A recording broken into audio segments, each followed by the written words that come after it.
ओम शांति।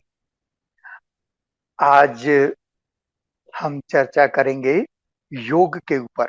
हम ब्राह्मण बच्चों का जो रूहानी पढ़ाई है, इसमें 4 सब्जेक्ट्स होते हैं, वो हम सब जानते हैं। ईश्वरीय ज्ञान, सहज राजयोग, दिव्य गुणों की धारणा एवं ईश्वरीय सेवा। इसमें से सबसे मुख्य जो हमारा सब्जेक्ट है वो राजयोग।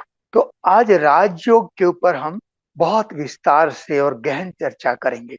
तो आज हमारा यही टॉपिक है कि आइए हम सभी अनुभूति करें योग की लंबाई, चौड़ाई और गहराई की। इस पर हम विस्तार से चर्चा करने जा रहे हैं और इसको हम 2 भाग में बांटेंगे। अभी हम पहला भाग पर चर्चा करेंगे और दूसरे सत्र में इस पर अ, उसका बाकी भाग लेंगे। तो आज पहले भाग में योग की लंबाई क्या है और योग की चौड़ाई क्या है और इन दोनों की अनुभूति कैसे हम करें। तो देखिए, योग की जो लंबाई है, लंबाई माना निरंतरता। हम कितने समय बाबा को याद करते हैं। जैसे बाबा अक्सर करके मुरलियों में कहा करते हैं कि चार्ट रखो, योग का चार्ट रखो। तो थोड़े थोड़े समय में भी हम कितना याद करते हैं। तो एक तो बाबा कहते हैं बाबा की याद निरंतर रहना चाहिए। पहली बात ये ही निरंतरता, ये योग की लंबाई है। फिर कई बार बाबा मुरलियों में कहते हैं कम से कम 8 घंटा तो बाबा को याद करो। 8 घंटा नौकरी धंधा करें, है ना। 8 घंटा बाकी हमारे कार्य करें, नींद करें, विश्राम करें, और 8 घंटा बाबा की याद में रहें। तो ये बाबा ने एक लाइन दे दिए, कम से कम 8 घंटा। और एक अव्यक्त वाणी में बाबा ने वो खास, मुझे याद है, वो मधुवन निवासियों से मिलते समय बाबा ने कहा था कि बाबा ने कहा कम से कम 4 घंटा योग की गहन अनुभूति होना चाहिए। 4 घंटा गहन अनुभूति, बाकी 4 घंटा भले कर्म करते हुए, बाकी सब काम काज करते हुए करे, परंतु बाबा ने 4 घंटा गहन योग की अनुभूति के बारे में भी कहा। तो अब हमें ये चेक करना, ये चेकिंग करने की बात है, हमारी योग की लंबाई कितनी है और उस लंबाई को, अर्थात उस निरंतर का ड्यूरेशन ऑफ योगा, योग की लंबाई को हम कैसे बढ़ाएं। तो उसको बढ़ाने के लिए हमें क्या करना होगा। तो उसको बढ़ाने के लिए हमें योग की जो निरंतरता बनी रहे, उसके लिए है योग की, जो योग के 4 स्टेजेस हैं, 4 अवस्थाएं हैं, और योग की 4 स्टेप्स हैं, उसको भी जानना जरूरी होगा। अब योग के 4 अवस्थाएं हो तो हम सब जानते हैं, परंतु उसको हम थोड़ा दूसरे शब्दों में और सरल करके हम बताएंगे कि योग की जो पहली अवस्था है उसको कहते हैं देही अभिमानी। देही अभिमानी, पहले हम कौन कौन से स्टेजेस है उसको, फिर उसका डिटेल फिर वर्णन करते हैं। तो पहली अवस्था है, पहली स्टेज है देही अभिमानी। दूसरी अवस्था है उसको कहते हैं आत्म अभिमानी, और तीसरी अवस्था है उसको कहते हैं अव्यक्त या फरिश्ता। दोनों एक ही बात है। और चौथी अवस्था है उसको कहते हैं अशरीरी। अशरीरी वही बिंदु रूप अवस्था है, वही बीज रूप अवस्था है, वही ज्वालामुखी अवस्था है। तो अब योग की ये 4 अवस्थाएं, अब हम इसको थोड़ा विस्तार से वर्णन करते हैं कि देही अभिमानी का अर्थ क्या होता है। देही अभिमानी का अर्थ होता है कि मैं आत्मा, इस स्थूल शरीर में मालिक में आत्मा, इस कर्मेंद्रियों का मालिक मैं आत्मा, इसको कहते देही अभिमानी। यह कर्म योगी की स्थिति है, ये कर्म योगी की स्थिति है। कर्म करते समय हमको देह का भी भान होगा तो आत्मा का भी भान होगा, क्योंकि कर्मेंद्रियों का बना, देह के कर्मेंद्रियों के बिना कर्म तो कर नहीं सकते। तो ये कर्म योगी की स्थिति है। तो स्थूल शरीर में मैं मालिक आत्मा, इन कर्मेंद्रियों का मालिक, इस देह का मालिक, इस देह को चलाने वाली मैं आत्मा, और सारी कर्मेंद्रियां मेरे नियंत्रण में है। तो ये है योग की पहली अवस्था, देही अभिमानी। ये भी योग है, ऐसा नहीं कि बैठ करके योग करना योग होता है। तो ये कर्म योगी की स्थिति है, इसको कहते हैं देही अभिमान, मैं कर्म इंद्रियों का मालिक। अब उसके बाद आता है आत्माभिमानी स्थिति। अब आत्माभिमानी स्थिति और देहाभिमानी स्थिति में क्या अंतर है? सुनने में तो एक जैसा ही लगता है, परंतु नहीं, थोड़ा अंतर है। आत्म अभिमानी का अर्थ होता है कि जब भी थोड़ा सा फुर्सत मिलती है, जैसे कि ट्रैफिक कंट्रोल कर रहे हैं या हर समय कर्म तो नहीं करते हैं, तो उस समय मैं आत्मा, आत्मचिंतन करते हुए आत्मा पर ही फोकस करना कि मैं आत्मा ही हूं, भले शरीर में हूं परंतु मैं आत्मा ही हूं।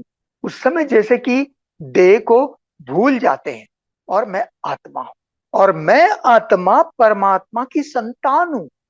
तो आत्म अभिमानी का अर्थ होता है मैं बालक, शिव बाबा की संतान, मैं बाबा का बच्चा या बच्ची हूं। तो इसमें मैं आत्मा, आत्मा ही फोकस, मैं बिंदी रूप आत्मा। तो वो आत्मा पर ही फोकस करके रहना, इसको कहते हैं आत्मा। हाँ, जब बहुत अभ्यास हो जाता है तो फिर वो आत्माभिमानी अभ्यास हमको चलते फिरते भी हो सकता है, परंतु उसके लिए बहुत अभ्यास चाहिए। तो नहीं तो देही अभिमानी स्थिति, इसका अभ्यास तो करना ही करना है। तो देही अभिमानी स्थिति और आत्माभिमानी स्थिति, इन दोनों में मुख्य अंतर ये हुआ कि देही अभिमानी माना मैं आत्मा मालिक हूं, और आत्माभिमानी माना मैं आत्मा बालक हूं, शिव बाबा का बच्चा, बालक हूं। तो ये दोनों में ये अंतर हो, देही अभिमानी बालक, आत्माभिमानी मैं बालक। ये मुख्य अंतर हम एक शब्द में समझ सकते हैं। अब योग की जो तीसरी अवस्था है उसको कहते हैं अव्यक्त अवस्था या फरिश्ता। माना फरिश्ता या अव्यक्त का अर्थ क्या होता है? फरिश्ता मतलब डबल लाइट फरिश्ता, कि मैं आत्मा, लाइट की शरीर में मैं आत्मा। जैसे देही अभिमानी का मतलब स्थूल शरीर में मैं आत्मा, तो अव्यक्त फरिश्ता का अर्थ होता है कि लाइट की शरीर में मैं आत्मा, है ना। शरीर भी लाइट, आत्मा भी लाइट, है ना। जैसे मान, जैसे कांच का बोतल है ना, आर पार दिखता है ना, ट्रांसपेरेंट है। इसी प्रकार से फरिश्ता माना ट्रांसपेरेंट लाइट, आर पार दिखने वाला, आर पार दिखने वाला। वो मतलब एक लाइट की बॉडी है, शरीर यही है परंतु वो लाइट की है, और उसमें मैं आत्मा पिंडी, इसको कहते हैं फरिश्ता। फरिश्ता के एक दूसरा अर्थ भी कहते हैं कि हल्का, लाइट माना हल्का भी होता है, अर्थात सारा बोझ हमें बाबा को सौंप देना है। बाबा खुद ऑफर कर रहे हैं कि बच्चे, मैं बैठा हूं ना, सारी चिंताएं, सारी बोझ मुझे दे दो। तो जब बाबा को बोझ दे दिया तो आत्मा हल्की हो गई। तो हल्की आत्मा और ज्योति बिंदु लाइट की आत्मा, इसको भी फरिश्ता कहा जाता है ना। तो ये फरिश्ते के ये दो रूप होते हैं, दो अर्थ होते हैं, दोनों रूप को ही फरिश्ता कहा जाएगा। अब योग की जो चौथी अवस्था है वो है अशरीरी। अशरीरी अर्थात परम धाम में वो सुनहरा सुनहरा लाल रंग का जो वो ब्रह्म तत्व है ना, उसमें मैं आत्मा, परम धाम में मैं आत्मा, बिना शरीर की, बिना शरीर की बिंदु रूप अवस्था में आत्मा केवल और केवल परम धाम में ही रह सकती है। उसी को कहते हैं अशरीरी, वहां शरीर नहीं है, बिना शरीर की। उसी को कहते हैं विदेही। विदेही मतलब बिना देह के। अशरीर और विदेही, विदेही का अर्थ एक ही है। तो बिना शरीर की आत्मा सूक्ष्म वतन में और स्थूल वतन में नहीं हो सकता है, नॉट पॉसिबल। आत्मा जब स्थूल वतन में आती है तो उनको स्थूल या सूक्ष्म शरीर चाहिए ही चाहिए, सूक्ष्म वतन में भी सूक्ष्म शरीर चाहिए ही चाहिए। अशरीरी बनना, ये अनुभूति केवल और केवल परम धाम की अनुभूति की स्थिति है। तो जब हम एकांत में बैठते हैं, बैठ करके जब हम योग करते हैं, तो उस समय हम अशरीरी स्थिति की अनुभूति कर सकते हैं। क्योंकि स्थूल वतन में बिना शरीर की आत्मा नहीं हो सकती। ये बाबा ने एक मुरली में स्पष्ट किया है। वो मुरली है 5 अक्टूबर 2021 की मुरली। उसमें बाबा ने कहा है कि बिना आत्मा का रथ थोड़ी होता है। तो रथ माना शरीर। तो स्थूल वतन में या तो स्थूल शरीर में आत्मा होगी, या जब आत्मा शरीर छोड़ देती है, फिर 12 दिन के बाद, 13वां दिन के बाद, जब तक आत्मा दूसरे गर्भ में प्रवेश न करे दूसरे जन्म लेने के लिए, तब तक जो आत्मा शरीर छोड़िए, उसी सूक्ष्म शरीर में आत्मा रहती है। चाहे सूक्ष्म वतन में बाबा के पास, या स्थूल वतन में इस दुनिया में। तो स्थूल वतन में या सूक्ष्म वतन में शरीर जरूर चाहिए आत्मा को। तो बिना शरीर की आत्मा की अनुभूति वो केवल और केवल परम धाम में ही संभव है। उसको कहते हैं अशरीरी शांति की स्थिति। उसी को कहते हैं बीज रूप अवस्था। उसी को कहते हैं बिंदु रूप। उसी को कहते हैं ज्वाला रूप। ये सब एक ही स्थिति का नाम है। तो ये योग की 4 अवस्थाएं हैं। अब हम आपको बताना चाहेंगे कि योग की 4 पौड़ी होती है, 4 स्टेप्स होते हैं, सीढ़ी होती है। वो 4 स्टेप्स क्या है? योग की जो पहली स्टेप है, पहली पौड़ी है, उसको कहते हैं मनन। मनन का अर्थ होता है अपने आप से बात करना, खुद के लिए समय निकालना। मनन का अर्थ यह है कि सवेरे जो हमने बाबा से मुरली सुनी, सुप्रीम टीचर ने हमको जो पाठ पढ़ाया, जो भी बातें हमको शिक्षाएं दी, उन्हीं पाठ को, जो भी बाबा ने हमको पढ़ाया, उसको अपना शिक्षक बन करके खुद को ही पढ़ाना, इसको कहते हैं मनन। अब सुप्रीम टीचर ने हमको पढ़ाया, परंतु उस वो पढ़ाई अंदर तभी जाएगी, अंदर बुद्धि में तभी घुसेगी, तभी याद रहेगी, जब हम अपना खुद का टीचर बन करके खुद को ही पढ़ाते। जैसे मतलब इसी को कहते हैं अपने आप से बात करना, है ना। देखो आज बाबा ने ये बात है, कितनी अच्छी बात बताई। देखो आज बाबा ने ये भी बताया, ये पॉइंट कितनी अच्छी है। अपने को ही पढ़ाना, इसको कहते हैं मनन। मनन का ऐसे तो कहते हैं ना, मुरली का रिवीजन करना, वो भी मनन है। परंतु मनन का वास्तविक अर्थ यही है ना। अब मैं आपको बताना चाहूंगा कि योग के जो दूसरा स्टेप, ये जो मनन है, ये इनिशियल स्टेज है। ये योग की प्रारंभिक अवस्था है, एकदम प्रारंभिक अवस्था। इसको भी योग कहेंगे। मनन चिंतन को भी योग ही कहा जाता है।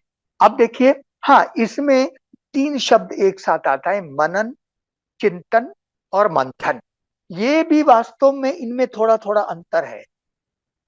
मनन का अर्थ हो गया, जैसे मैंने बताया कि अ, अपना टीचर बन के खुद को पढ़ाया, मुरली रिवीजन की, तो उसको कहते हैं मनन, है ना। अब बुद्धि रूपी पात्र में ये ज्ञान रूपी दूध तो तभी ठहरेगा ना, जब उसको मनन करेंगे। जब बुद्धि रूपी पात्र में ज्ञान का दूध है ही नहीं है, तो उसका न चिंतन हो सकता है, न मंथन हो सकता है। तो पहले चाहिए मनन। मनन की विधि के द्वारा बुद्धि रूपी पात्र में ज्ञान रूपी दूध को स्टोर करके रखना, यह है मनन। अब चिंतन का अर्थ होता है कि कोई भी एक बात, रोज की मुरली की कोई भी 1 या 2 बात, वो जैसे कि मान लीजिए वो आपको बहुत अच्छी लगी, मतलब वो आपकी बुद्धि में तीर जैसा लगा। आज की मुरली ये पॉइंट मेरे लिए है ना, क्योंकि मेरी ये कमी कमजोरी, मुझे इसको रिकवर करना है, इसको गैलप करना है ना। या ये मेरी दिल पसंद की बात है। तो वो पॉइंट, मुरली की वो पॉइंट, जैसे कि हमारी बुद्धि के अंदर चली गई, वो घुस गई, है ना। वो निकल नहीं सकती, मतलब एकदम अंदर तीर लग गया, है ना। बार बार जैसे कि वही पॉइंट याद आए। फिर उसका होता है चिंतन। कि आज देखो ये बाबा ने ये किया, तो उसको कहते हैं चिंतन। मनन है ना, माना बुद्धि रूपी पात्र में ज्ञान रूपी दूध को स्टोर करके रखना। और चिंतन माना वो जैसे कि आत्मा के अंदर वो अंदर चली गई।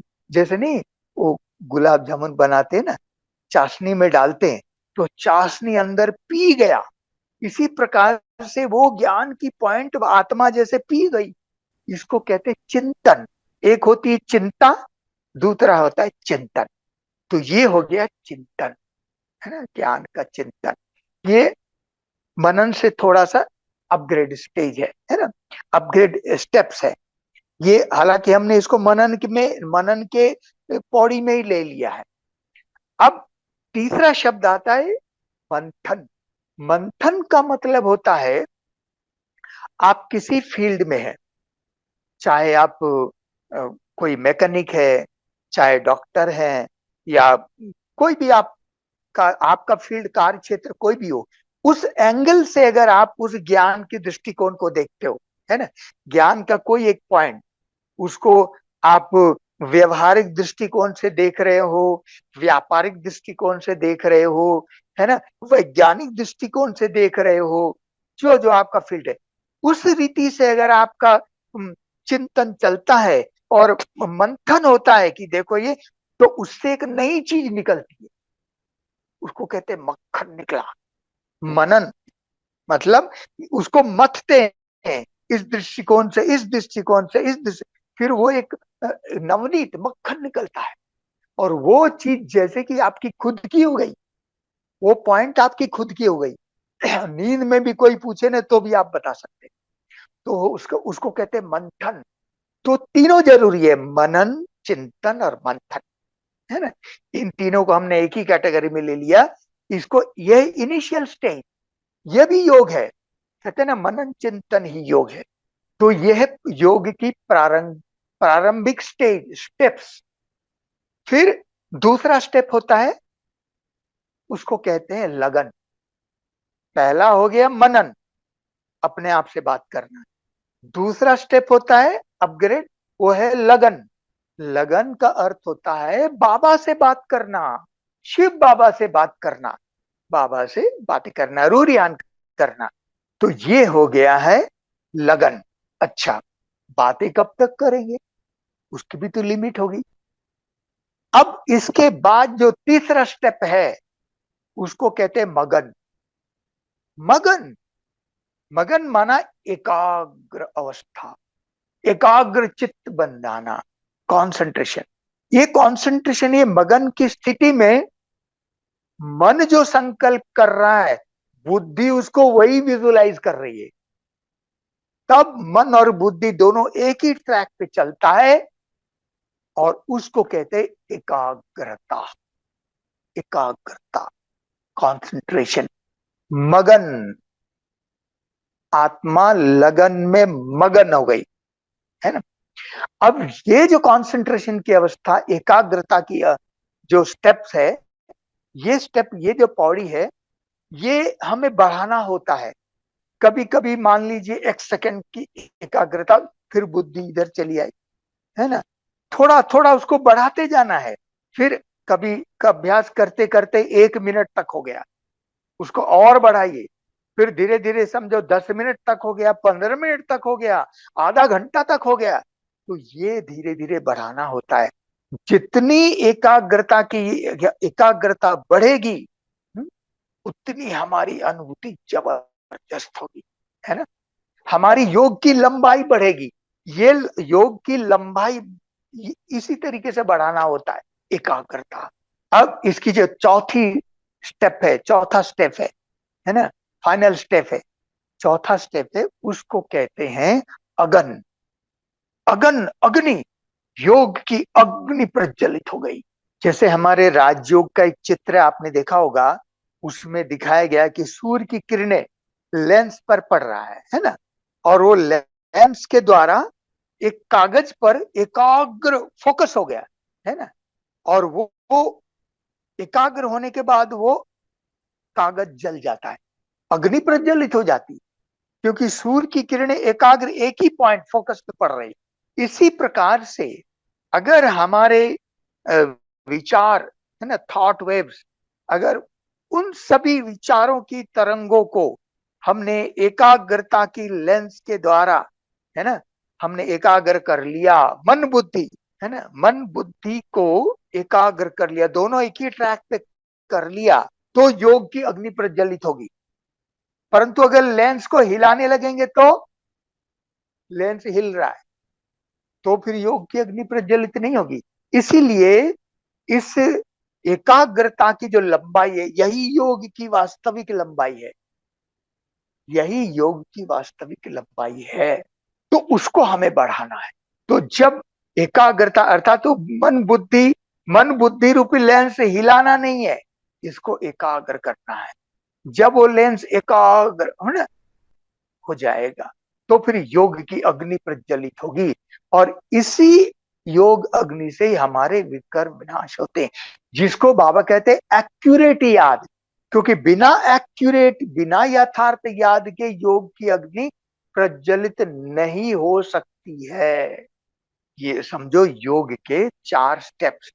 तो योग की 4 अवस्थाएं और 4 की योग के स्टेप्स, आपस में कनेक्शन जरूर है, परंतु इसको समझना जरूरी है।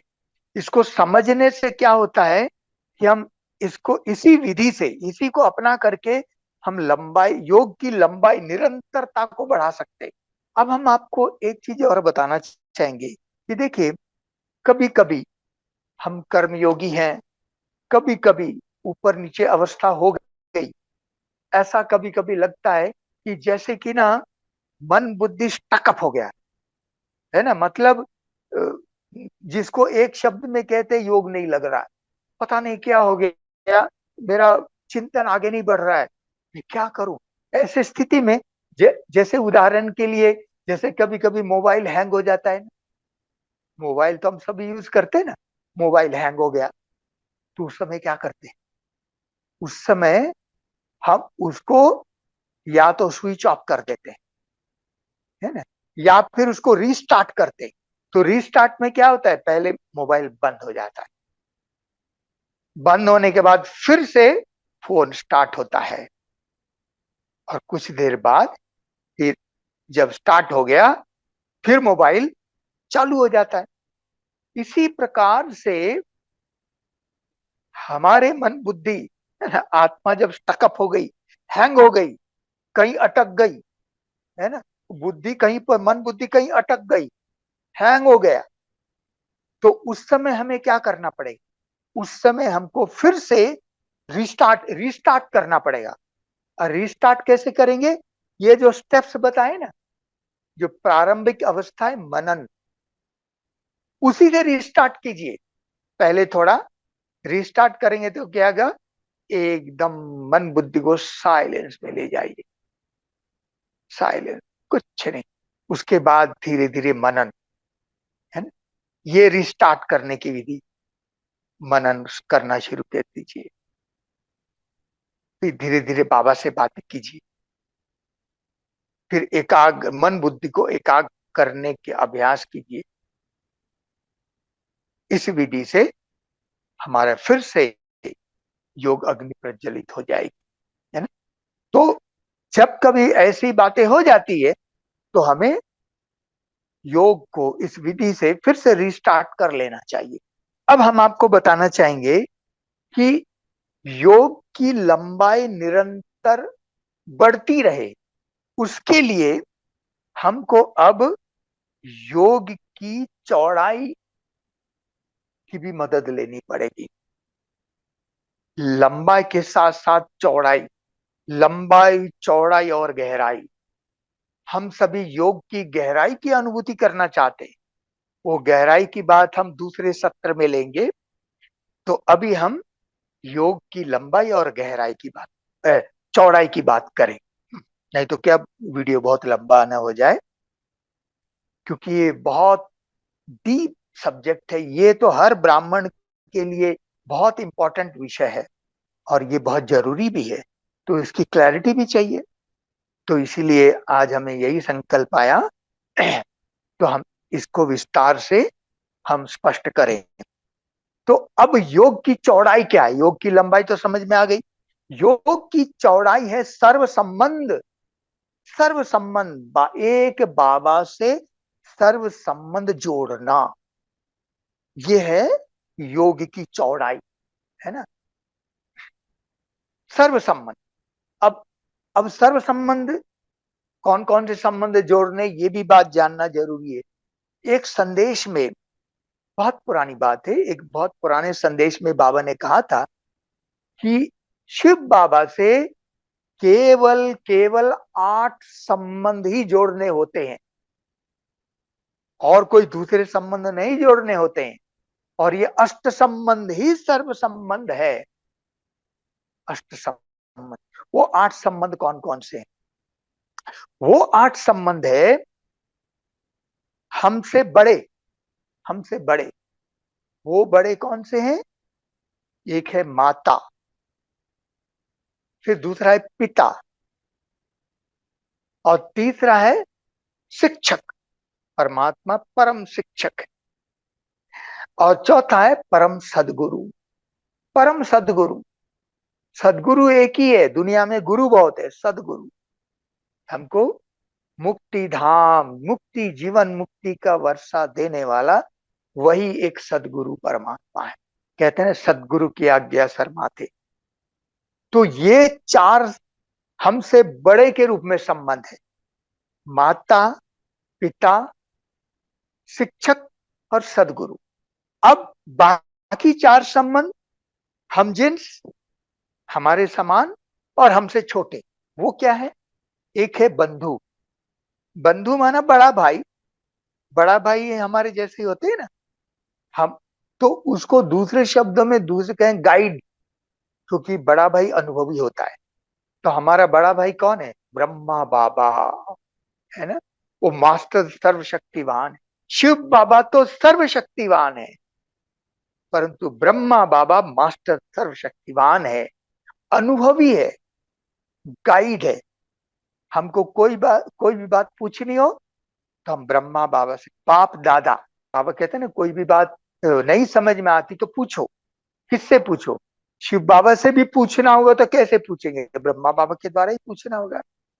तो बाबा, ब्रह्मा बाबा अनुभवी है, वो हमारा गाइड है, गाइड करता है। इसीलिए बाबा कहते फॉलो फादर। ब्रह्मा बाबा ने क्या किया, क्या कदम उठाए, वही कदम उठाना है? तो वो हमारा गाइड है। कई बार हमें कई लोग हमारे बोलते बोलचाल अवस्था में, बोलते चलते कई लोग कह देते, अरे ऐसी परिस्थिति, अरे तुम्हारी जगह अगर मैं होता ना तो मैं ऐसा करता। कई लोग ऐसे बोलते हैं ना। परंतु हमें हमें ये देखना है कि हमारी जगह अगर ब्रह्मा बाबा होते तो क्या करते। तो हमें फॉलो फादर करना है, फॉलो ब्रदर सिस्टर तो करना ही नहीं है। तो इसलिए हमें ब्रह्मा बाबा को देखना है, तो फॉलो फादर, है ना।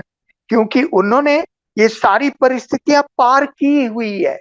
बाबा कहते हैं ना कि माया सबसे पहले हमारे पास आती है, हमारे पास नहीं आएगा तो हम कैसे, हम आपको, हम अनुभव नहीं करेंगे तो, क्योंकि माया पर कैसे जीत पानी है तो हम कैसे बताएंगे। इसलिए बाबा कहते हैं कि पर बाबा ने कैसे तुरंत जीत पा ली, वो बाबा अपना अनुभव बताते हैं। कोई बात में, हर कोई, चलते चलते कोई भी परिस्थिति आ गई तो ये फॉलो फादर। तो बंधु, बंधु माना बड़ा भाई, गाइड। फिर नेक्स्ट दूसरा है सखा। सखा माना दोस्त, फ्रेंड, है ना। और तीसरा है साजन। हम सभी आत्माएं उस एक सलोने साजन के सजनिया है। हम आत्माएं सभी सजनिया है, आत्माएं सजनिया है। चाहे वो शरीर भाई का हो, चाहे बहन का हो, चाहे मेल बॉडी में हो आत्मा, चाहे फीमेल बॉडी में हो आत्मा, हम सभी आत्माएं हैं। और आत्मा उस एक सलोने साजन की सजनियां हैं। इसलिए बाबा कहते हैं ना कि तुम सब भक्तियां हो, वो भगवान है ना। हम सब सीताएं हैं, एक परमात्मा राम है। हम उस एक राम की सीताएं हैं। हम आत्माएं सजनिया है, वो हमारा साजन है। अब चौथा है बच्चा। बाबा हमारा बाप भी है तो बच्चा भी है। बच्चा माना मेरा सब कुछ बाबा के लिए है। बाप बच्चों के लिए तो सब कुछ करता है। जैसे शिव बाबा कहते हैं ना, तुम बच्चों के लिए मैं हथेली में बहिष्ट लाया हूं, तुम्हारे लिए स्वर्ग का वर्षा गिफ्ट में लाया हूं। ठीक इसी प्रकार से हमारा सब कुछ जो स्थूल सब कुछ है वो किसके लिए? बाबा के लिए। एक बाबा ही मेरे लिए सब कुछ है। सब कुछ हमें ट्रस्टी बन के रहना है ना। है उसकी अमानत, पर हमें केवल ट्रस्टी बनकर संभालना है, उसके लिए संभालना है, क्योंकि उसकी अमानत है। चाहे हमारा तन हो, मन हो, धन हो, समय हो, संकल्प हो, सब जो कुछ खजाने हमको मिले हुए, सब बाबा ने हमें दी हुई है। तो हमें उसको सफल भी करना है, जमा भी करना है। तो ये 8 संबंध है। 4 हमसे बड़े, 4 हम जिन्स और हमसे छोटे। माता, पिता, शिक्षक, सदगुरु, बंधु, सखा, साजन और बच्चा। यही 8 संबंध शिव बाबा से जोड़ने होते हैं। बाकी और कोई संबंध परमात्मा से नहीं जोड़ने होते। ये हमें ध्यान में रखना पड़ेगा। अब हम जब संबंध की बात आती है तो इसके साथ साथ अष्ट प्रहर और अष्ट शक्तियां, ये दोनों भी बात में साथ में जुड़ती। अष्ट संबंध, अष्ट शक्तियां और अष्ट प्रहर, तीनों का आपस में गहरा संबंध है। अगर इन तीनों को आपस में जोड़ करके हम उसका देखेंगे, है ना, तो योग की लंबाई बढ़ सकती है। चौड़ाई भी कवर हो जाएगी और लंबाई भी बढ़ेगी। चौड़ाई को कवर करते हुए लंबाई को बढ़ाना है ना। क्योंकि योग की निरंतरता तो संबंध से ही होगी ना। एक संबंध से कब तक, कहां तक याद करें? तो इसीलिए अब हम उसको हम थोड़ा बताना चाहेंगे। अष्ट अष्ट शक्तियां तो हम सभी जानते हैं। अष्ट शक्तियां कौन कौन से हैं, और अष्ट संबंध भी समझ ही लिया है ना।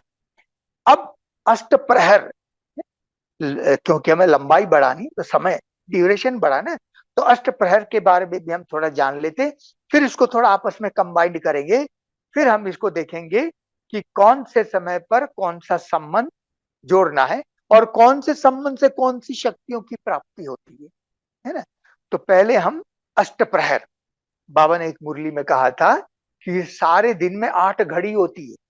8 घड़ी, 8 घड़ी माना प्रहर, है ना, जिसको वेला भी कहते हैं।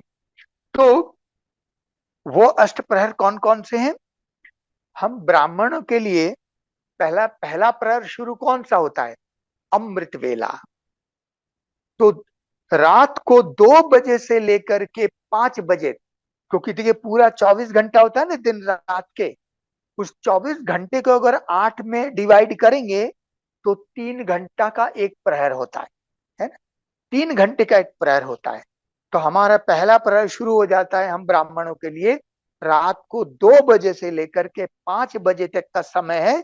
ये 3 घंटा का समय, इसको कहते हैं अमृत वेला। और अमृत वेले की जो याद है बहुत पावरफुल होता है, क्योंकि उस समय बाबा हमारे लिए बैठा होता है, बाबा हमारे लिए इंतजार कर रहा होता है ना। तो वो संबंध साथ में हम बाद में देखेंगे, पहले हम प्रहर की बात करते हैं। तो रात को 2 बजे से लेकर के 5 बजे तक का समय को कहा जाता है अमृत वेला। वास्तव में ये रात्रि का तीसरा प्रहर होता है। रात्रि का ये तीसरा प्रहर होता है, जो जिस समय लोग सारी दुनिया सोई हुई होती है, उस समय हम ब्राह्मण, आजकल तो अ, सब आईटी का जमाना है और लोग, कई लोगों की नौकरी ऐसी होती है, नाइट ड्यूटी भी होती है, कोई शिफ्ट होते हैं, है ना। तो उस समय कई लोग सोते हैं। कई लोग रात को 2 बजे सोते हैं और हम 2 बजे जागते हैं। चलो, 2 बजे नहीं भी उठो तो कम से कम 2 से 5 के बीच में, 2:30, 3, 4 बजे तक तो उठे। क्योंकि हमारे अमृत वेला, मधुबन में भी अमृत वेले उठने का गीत 3:30 बजे बजता है। तो कम से कम तो 3:30 बजे उठे, है ना। और तैयार होकर के 4 से 4:45 बजे तक यहाँ मधुबन में भी हमारे योग होता है। तो कम से कम आधा पौन घंटा, 1 घंटा है। अगर आप 2 घंटा कर सके तो बहुत अच्छा, जितना आप कर सके समय, क्योंकि सारी दिनचर्या उसको भी देखना होता है सब कुछ। तो ये अमृत वेला 2 से लेकर के 5 बजे तक, इसको कहते अमृत वेला, है ना। अब उसके बाद नेक्स्ट जो है, 5 बजे तक से लेकर के 8 बजे तक सुबह का, है ना। इस 3 घंटे के पीरियड को कहा जाता है, इसको कहा जाता है प्रभात। इसको कहते प्रभात। इसको कहते भोर वेला। इसी को कहते उषा काल। यही होता है सूर्योदय का समय, है ना। तो इसको कहते हैं प्रभात, भोर, उषा काल, है ना। तो ये अर्थात रात्रि खत्म हो रहा है और दिन शुरू हो रहा है, उसके बीच का संधि काल है ये, है ना। सूर्योदय का समय होता है। चाहे गर्मी के दिन से लेकर ठंडी दे के समय के दिनों में, है ना, 5 से लेकर के 8 बजे तक तो हो ही जाता है ना। तो जैसे ठंडी के दिनों में देर से सूर्य उगता है, गर्मी के दिनों में जल्दी हो जाता है। तो इसीलिए ये 3 घंटे का, 5 से लेकर के 8 बजे का, इसको कहते हैं प्रभात, भोर, है ना। अब उसके बाद 8 बजे से लेकर के 11 बजे तक का ये 3 घंटे का समय, इसको कहा जाता है दिवस प्रथम प्रहर। दीवा प्रथम प्रहर, दिन का प्रथम प्रहर। इसी को दूसरे शब्दों में कहा जाता है पूर्वाह्न, अर्थात आह्निक वेला का पहला समय, पूर्व समय। इसको कहते पूर्वाह्न, आह्निक वेला का फर्स्ट फेज। ये 3 घंटा है ना, इसको कहते पूर्वाह्न। दीवा प्रथम प्रहर, इसी को कहते दिवस, इसी को कहते हैं दिन। सुबह, सुबह, सवेरा, ये सब, ये 5 बजे से लेकर के 8 बजे तक का समय। उसके बाद, हाँ नहीं सॉरी, 8 बजे से लेकर के 11 बजे तक का ये पूर्वाह्न काल हो गया, है ना। अब जो हम आपको बता रहे हैं कि 11 बजे से लेकर के 2 बजे तक का ये जो 3 घंटे का समय है, इसको कहेंगे दीवा द्वितीय प्रहर। बोलचाल की भाषा में इसको दोपहर कह देते हैं। इसको कहते हैं मध्याह्न, आह्निक वेला का मध्यकाल, मध्याह्न, लंच टाइम होता है ना, तो ये मध्याह्न काल का समय होता है। अब इसके बाद फिर 2 बजे से लेकर के 5 बजे तक का समय, 2 बजे से लेकर के 5 बजे तक का समय, इसको कहा जाता है दीवा तृतीय प्रहर, दिन का तीसरा प्रहर। इसको दूसरे शब्दों में कहते अपराह्न, अर्थात आह्निक वेला का आखिरी पड़ाव, अपराह्न, आह्निक वेला का लास्ट फेज। इसके बाद 5 बजे से लेकर के 8 बजे तक का समय, इसको कहा जाता है संध्या काल। इसी को कहते हैं नुमा शाम। इसी को कहते हैं गोधूली वेला, गोधूली वेला। और इसी को कहते हैं सूर्यास्त काल। अब ये गोधूली वेला, अमृत वेला और गोधूली वेला, ये बहुत महत्वपूर्ण समय है। गोधूली वेला क्यों कहा जाता है? पुराने समय में हमारा भारत देश तो गांव प्रधान देश है। अभी तो धीरे धीरे शहरीकरण हो रहे हैं, परंतु गांव प्रधान देश है। तो पहले उन दिनों में घड़ी नहीं हुआ करती, तो लोग जो गाय चराने जो चरवाहा जाता था, है ना, सुबेरे लेके जाता था, है ना, अपना टिफिन सहित लेकर के, फिर शाम को जब वो सूर्यास्त की लालिमा दिखती है, सूर्य लाल लाल होने लगता है, सूर्यास्त काल, उस समय वो सारे गायों को, है ना, सबको इकट्ठा करके वो गांव वापस ले आता है।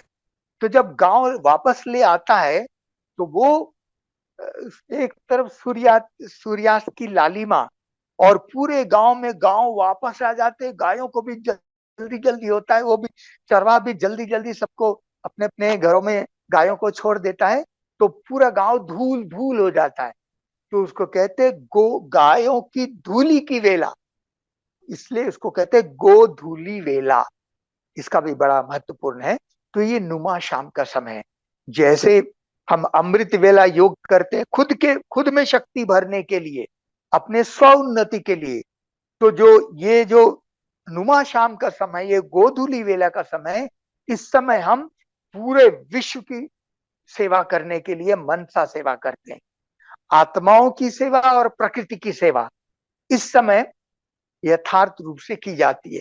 इसीलिए हमारे भारत में ये भी प्रचलन है कि कहते हैं कि इस समय देवताएं विचरण करते हैं। उसके बाद फिर 8 बजे से लेकर के फिर रात्रि को 11 बजे तक का समय, इसको कहा जाता है रात्रि प्रथम प्रहर। ये रात का प्रथम प्रहर है। उसके बाद फिर 11 बजे से लेकर के फिर रात को 2 बजे का समय, इसको कहते हैं रात्रि द्वितीय प्रहर या मध्य रात्रि, है ना, मध्य रात्रि। इस समय हम सभी ब्राह्मण आत्माएं सो जाते हैं बाबा की याद में, है ना। और उसके बाद फिर से शुरू होता है 2 बजे से लेकर के 5 बजे तक ये अमृत वेला। तो इस प्रकार से ये पूरे 24 घंटे के, ये 3-3 घंटे का अष्ट प्रहर होता है। अब हम आपको ये बताना चाहेंगे कि अब हमने अष्ट संबंध देखा, अष्ट प्रहर देखा, और अष्ट शक्ति हम सब जानते हैं। तो पहले हम आपको ये बताना चाहेंगे कि वैसे तो बाबा की याद से शक्तियां मिलती हैं, परंतु इसका भी कनेक्शन है कि कौन से संबंध से कौन सी शक्ति मिलती है ना। तो हम आपको, वीडियो लंबा ना करें इसलिए जल्दी जल्दी हम आपको बताएंगे कि देखिए, पिता के संबंध से हमको कौन सी शक्ति मिलती है? अशरीरी बनने की शक्ति, अशरीरी बनने की शक्ति। इसको कहते हैं, हमारे चित्र में दिखाया कि विस्तार को संकीर्ण करने की शक्ति। उसको कछुए के रूप में दिखाया है ना, कछुआ अपने अंगों को समेट लेता, अतः अशरीरी। तो आत्मा अपने शरीर के कर्मेंद्रियों से अलग हो जाती, पावर टू डिटैच, अशरीरी बनने की शक्ति। तो ये पिता के संबंध से बाबा हमको शक्ति देता है। तो इससे, क्योंकि बाबा खुद अशरीरी है, तो हम बच्चों को भी आप समान बनाएगा अशरीरी। फिर उसके बाद शिक्षक के संबंध से हमको परखने की शक्ति मिलती है। सदगुरु के संबंध से हमको निर्णय करने की शक्ति मिलती है। निर्णय करना है, हमें करना सदगुरु की आज्ञा फिर माते, है ना, हमको यही करना है ना। तो श्रीमत जो मिली, तो सदगुरु के संबंध से निर्णय करने की शक्ति मिलती है। साजन के संबंध से सहन करने की शक्ति मिलती है, क्योंकि जिससे प्यार होता है ना, उसके लिए सब कुछ सहन सहजी कर लेते हैं, है ना। तो साजन के संबंध से सहन करने की शक्ति प्राप्ति होती है। सखा के संबंध से सहयोग करने की शक्ति प्राप्त होती है? पवित्रता, हम बाबा को क्या सहयोग करते हैं? पवित्रता, कमल पुष्प समान जीने का। उसके बाद जो है, बच्चे के संबंध से समेटने की शक्ति प्राप्त होती है। और बंधु के संबंध से सामना करने की शक्ति प्राप्त होती है, क्योंकि गाइडेंस मिल जाता है, सामना करने की शक्ति। और बाबा ने कैसे सामना किया वो हमको गाइडेंस मिल जाता है। तो बंधु के संबंध से सामना करने की शक्ति मिल जाती है, और माता के संबंध से समाने की शक्ति मिल जाती है। ये अष्ट संबंध और अष्ट शक्तियां हो गई, है ना। अब हम आपको ये बताना चाहेंगे कि वैसे तो आप कौन से समय कौन सा संबंध जोड़ेंगे, या आप जिस समय जिस शक्ति की आवश्यकता है वो संबंध जोड़ सकते हैं। परंतु फिर भी एक टेंटेटिव, एक मोटे रूप में हमने एक चार्ट बनाया है कि इसको आप अपने रीति से इसको वेरी कर सकते हैं। जैसे कि 2 से 5 अमृत वेले का समय जो है, ये पिता के रूप से संबंध जोड़ना चाहिए, और इसी समय हम अशरीर स्थिति की अनुभूति करते हैं ना। उसके बाद सवेरे 5 बजे से लेकर के 8 बजे तक का समय, शिक्षक तैयार होकर के जल्दी जल्दी हमको क्लास में जाना है ना। तो इससे परखने की शक्ति मिलती है। फिर 8 बजे से लेकर के 11 बजे तक का सुबह का समय, इस समय हम दोनों संबंध निभा सकते हैं, सदगुरु और बंधु। सदगुरु से, क्योंकि वो समय कामकाज में करने का समय होता है ना, तो निर्णय निर्णय करने की शक्ति होती है, किस समय क्या करना है। तो सदगुरु और बंधु माना कोई भी चैलेंजेस भी सामना करना होता है तो सदगुरु का संबंध भी जोड़ सकते हैं, तो बंधु का संबंध भी जोड़ सकते हैं, जिस समय जैसा है ना फिजिबल हो। फिर 11 से दोपहर 2 बजे तक का समय, इसको साजन का संबंध, इसमें सहन करने की शक्ति प्राप्त होती है।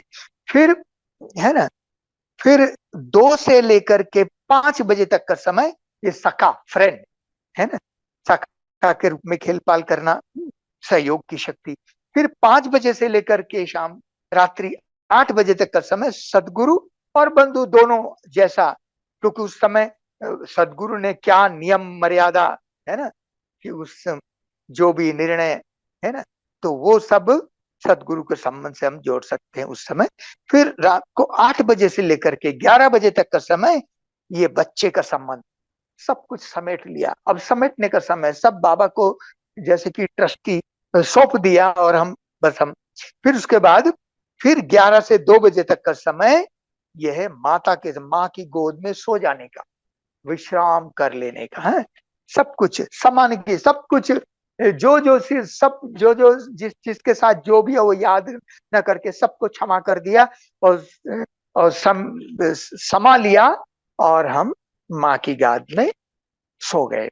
तो ये हो गया हमारे अष्ट संबंध, अष्ट शक्तियां और अष्ट प्रहर, इन तीनों को हमने इस प्रकार से जोड़ा। इसको आप अपनी रीति से वैरी कर सकते हैं। ओम शांति।